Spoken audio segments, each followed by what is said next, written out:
Francis. Bonjour, monsieur.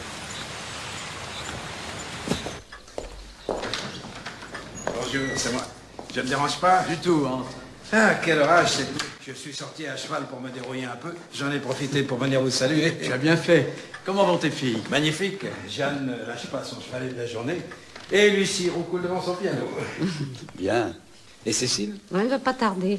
Quand elle sentira l'odeur de la brioche, elle va sûrement se réveiller. Et son mariage avec le jeune Négrel?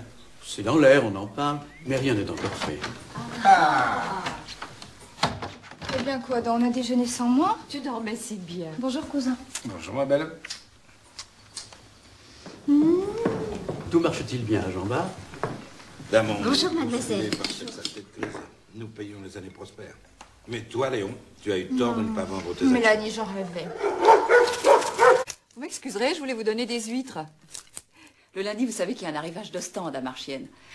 Je prévoyais d'envoyer la cuisinière avec la voiture, mais elle a eu peur de recevoir des pierres. C'était fatal.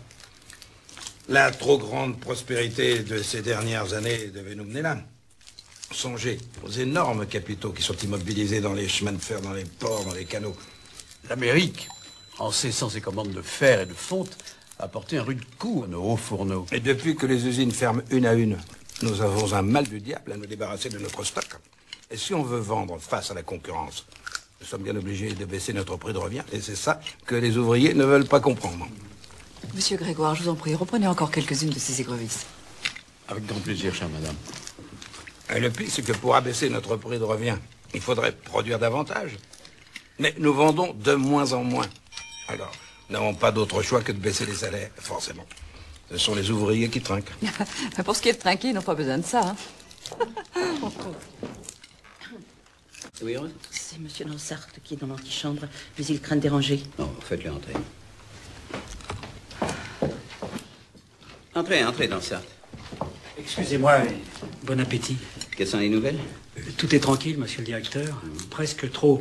Mais je voulais vous prévenir, une délégation est en route et ils vont arriver. Je vous remercie, Lansart, je vais les recevoir. Tenez-moi au courant de ce qui se passe. Bien, monsieur le directeur. C'est pour vous, une lettre de Pierron. Merci. Excusez. Pierron est un de mes meilleurs porions.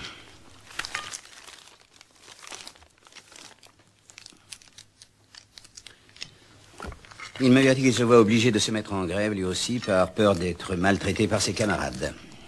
Il me prévient qu'il fait partie de la délégation qui vient me voir, bien qu'il soit contre cette démarche. Voilà la liberté du travail. Finis donc tes écrevisses, ça va s'arranger. En attendant, moi, ça me fait mal de penser à tous ces pauvres gens qui vont souffrir de la faim. Bah, de quoi se plaignent-ils?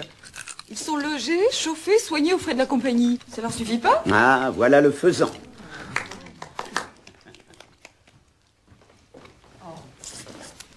Très bien, Camille.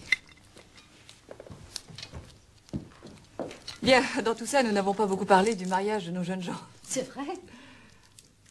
Paul, es-tu heureux au moins? Et vous, Cécile?